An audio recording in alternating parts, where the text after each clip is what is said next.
Welcome to Dave's Crooked Show, and for you today, we have Dirty Bloody Tuna. All right, first things first, we have to get two 12-ounce cans of solid white albacore into a bowl. Then you want to add a third to a half a cup of mayonnaise. Again, just kind of depends on how creamy you like your tuna salad. Then about, a third of a cup of diced celery. And then you want about a quarter cup to a third of a cup of tomato juice. This is a really easy recipe. It's perfect if you've never cooked before or anything like that, just to get your confidence in the kitchen up. Very, very forgiving. Then you want to get a decent dusting of black pepper.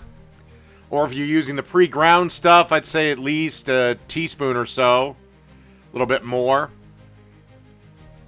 And then mix. And then you just want to kind of, again, go by eyeball for the consistency of the tuna salad that you want. If it's a little dry to your liking, add a little bit more mayo and a little bit more tomato juice.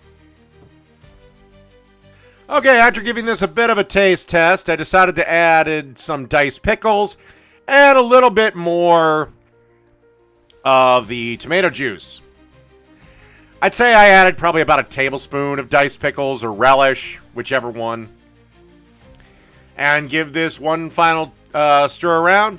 Give it a little taste for any last-minute seasoning adjustments. I think I'm going to add just a little bit more mayo here. And, yeah, all right, let's get ready for our, to assemble our sandwich for tuna melt. All right. For the bread, I've chosen a nice pumpernickel. I think it goes well with tuna. Then you want to add a slice of white American cheese. Then let's add some of our tuna mix. And then you want to top with 2 slices of white American cheese. All right, and then top it with another piece of pumpernickel, only make sure one side is buttered. All right, let's go to the griddle. All right, with the tuna comfortably griddling on the one side, butter the other side of the bread. If you didn't know, that was the side that was face down on the plate.